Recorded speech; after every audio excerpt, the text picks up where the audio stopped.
नमस्ते बच्चों। कक्षा 10 विषय गणित और प्रश्नावली अपनी 11वीं चल रही है समरूपता। तो इसके 11.3 के क्वेश्चन अपने स्टार्ट करते हैं। तो 11.3 में देखो क्या दे रखा है कि कोई भी दो त्रिभुज हैं ABC और PQR, कि कोई भी दो त्रिभुज हैं ABC और PQR। सबसे पहले आप त्रिभुज बना लो कोई भी। एक त्रिभुज ये बना लिया और एक त्रिभुज ये बना लिया। इसको नाम दे दिया PQR और इसको नाम दे दिया ABC। फिर आपको क्या दे रखा है कि जो AB है वो तो क्या है PQ के बराबर है, या समरूपता दर्शा रखी है आपको कि जो AB है वो तो क्या है PQ, AB भुजा है PQ के बराबर है और जो BC भुजा है वो QR के बराबर है। तो आपको दो कोनों के नाम बताने हैं जो बराबर होंगे। तो देखो आप आइडिया पहले अपने समझते हैं त्रिकोण वाली चीज को कि कोई भी दो त्रिभुज हैं, एक त्रिभुज ये रहा, एक त्रिभुज आपके पास ये रहा, ठीक है। इसका एक कोण ये 60 डिग्री है, तो इसका भी एक कोण 60 डिग्री है, इसका एक कोण 70 डिग्री है, इसका भी एक कोण क्या है 70 डिग्री है। तो तीसरा कोण क्या हो जाता है फिर अपने आप बराबर हो जाता है। कैसे? क्योंकि इस त्रिभुज के भी तो तीनों कोणों का योग कितना होगा 180, इसका भी कितना होगा 180। इन दोनों का योग करोगे तो कितना आएगा 130 और अंतर करोगे तो कितना आएगा 50। इसका अंतर कितना आ गया 50 और इसका भी कितना आएगा 50।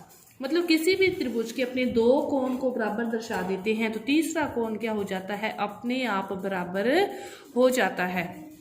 तो इसी तरह अब आपको कोई भी आप दो कोणों के नाम बता सकते हो तो तीसरा कोण फिर अपने आप ही बराबर होगा। तो देखो क्या दे रखा है आपको कि A से B तक चलते हैं और B से Q तक चलते हैं, ये क्या है बराबर है। तो आप B और Q कोण को क्या ले सकते हो कि B और Q कोण एक दूसरे के बराबर है। फिर वो क्या कह रहा है कि B से C तक चलते हैं, इधर Q से R तक चलते हैं, तो फिर क्या है कि कोण C है वो कोण R बराबर है। लास्ट कोण क्या बचा, कोण A बराबर कोण B, ये क्या हो जाएगा स्वतः ही बराबर हो जाएगा। क्योंकि किसी भी त्रिभुज के दो कोण बराबर होते ही तीसरा कोण अपने आप बराबर हो जाता है। ये पहला क्वेश्चन था। इसके बाद देखो दूसरा क्वेश्चन आपको क्या दे रखा है। दूसरा क्वेश्चन क्या दे रखा है कि कोई भी दो त्रिभुज है ABC और DEF, दो त्रिभुज हैं। इसमें वो क्या कह रहा है कि जो कोण A है वो कोण D के बराबर है और कोण B है वो कोण क्या है F के बराबर है। तो फिर वो आपको कह रहा है कि जो ABC त्रिभुज है वो समरूप है त्रिभुज DEF। क्या यह सत्य है? नहीं है तो क्यों नहीं है? सब कुछ दे रखी है और आपको बताना है कि यह सत्य है और यह सत्य नहीं है तो क्यों नहीं है। अपने पहले त्रिभुज बनाते हैं। त्रिभुज बना लिया, एक त्रिभुज ये रहा, दूसरा त्रिभुज ये रहा, इसको नाम दे दिए अपने ABC, इसको नाम दे दिए DEF दे दिए। अब वो क्या कह रहा है, पहले देखो उसने दिया क्या है, कोण A कोण D के बराबर है कि ये वाला कोण इसके बराबर है। फिर वो कह रहा है कि जो B कोण है वो किसके बराबर है, F के बराबर है। अब अपने देखते हैं उसे समरूपता में क्या दे रखा है। समरूपता में उसने दे रखा है कि जिस अकॉर्डिंग लिखा होता है ना उसी अकॉर्डिंग चलना होता है। A के बाद क्या आ रहा है B, A से B और B के बाद C, ABC इस तरह चलना है। अब इसमें देखो दूसरे त्रिभुज में D के बाद क्या आ रहा है E, जिस अकॉर्डिंग उसने समरूपता में लिखा होता है उसी अकॉर्डिंग भुजाएं व कोण बराबर होते हैं। A B पहले के बराबर है तो दूसरा कोण दूसरे के बराबर होगा। कि जो B है वो E के बराबर होता तो ये त्रिभुज समरूप होता, क्योंकि पहले नंबर पर A है, इधर D है, दूसरे नंबर पर B है तो इधर क्या है E है, इधर C है तो इधर F है। और यदि F को बराबर दर्शाना था तो कोण C बराबर F दर्शाना था उसने, लेकिन उसने अपने को क्या दे रखा है, कोण B बराबर F दे रखा है, जो कि गलत है। समरूपता के अकॉर्डिंग जिस अकॉर्डिंग उसने नाम लिखे होते हैं उसी अकॉर्डिंग उसकी भुजाएं और कोण समान होते हैं। पहली भुजाओं की बात करेंगे तो AB बराबर होगी DE के, BC बराबर होगी EF के, AC बराबर होगी DF के। जिस अकॉर्डिंग उसने नाम लिखे होते हैं उसी अकॉर्डिंग समरूपता में कोण व भुजाएं बराबर होती है। लेकिन उसने क्या दे रखा है कि कोण बी कोण एफ के बराबर है, लेकिन कोण बी तो कोण ई के बराबर आ रहा है, तो यह समरूप नहीं है। यह क्या है, असत्य है, या फिर कह सकते हैं कि गलत है। ये आपका दूसरा क्वेश्चन।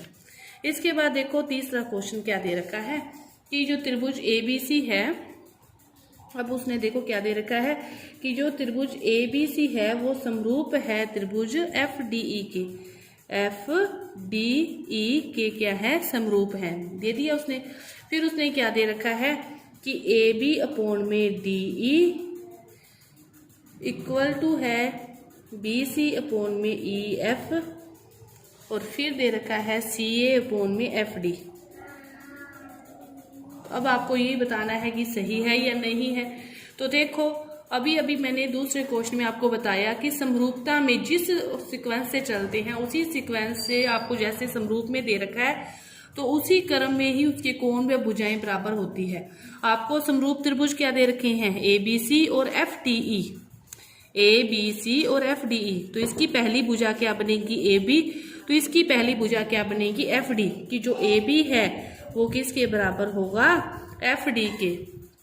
AB FD। दूसरी भुजा क्या बनेगी, BC, BC किसके बराबर होगा, फिर DE के। BC किसके बराबर होगा, DE के।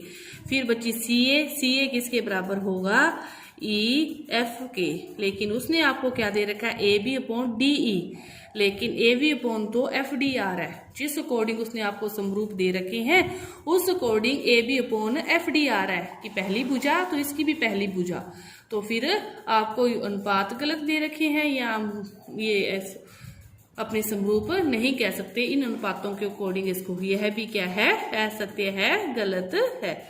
यहाँ तक आपके 3 क्वेश्चन हो गए हैं। इसके बाद अपने चौथा क्वेश्चन देखते हैं।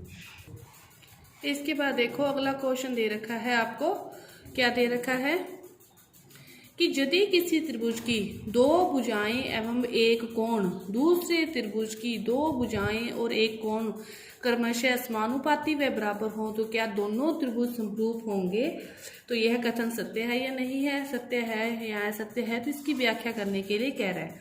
तो देखो समरूपता का जो नियम है उसमें क्या है कि एक त्रिभुज ये है और दूसरा त्रिभुज ये है, तो ये दोनों में 2 भुजाएं बराबर है, जैसे ये भुजा और ये भुजा बराबर है, तो इसने आपको दे दिया कि 2 भुजाएं और एक कोण समानुपाती व बराबर हैं, तो ये समरूप है या नहीं है। देखो इसका नियम तो है SAS 2 भुजाएं और एक कोण, तो इसके SAS का मतलब क्या हो गया कि 2 भुजाएं व उनके अंतर्गत आने वाला कोण। इसने आपको एक शब्द नहीं लिखा कि 2 भुजाएं एवं उनके अंतर्गत आने वाला कोण यदि समानुपाती व बराबर हो तो त्रिभुज समरूप होंगे। SAS भुजा कोण भुजा, कि ये भुजा है, ये कोण और ये भुजा, कि उनके अंतर्गत आने वाला कोण शब्द लिखा होता तो ये कथन सत्य होता। लेकिन उसने क्या लिखा है, एक कोण लिखा है, तो कोई भी कोण हो सकता है, ये वाला भी इधर वाला भी, तो फिर इस कथन को अपने सत्य नहीं कह सकते। तो आपके ये 11.3 जो प्रश्नावली है इसके जो 4 क्वेश्चन हैं वो हो चुके हैं, और आगे के जो क्वेश्चन है वो अपने अगली वीडियो में करेंगे। धन्यवाद।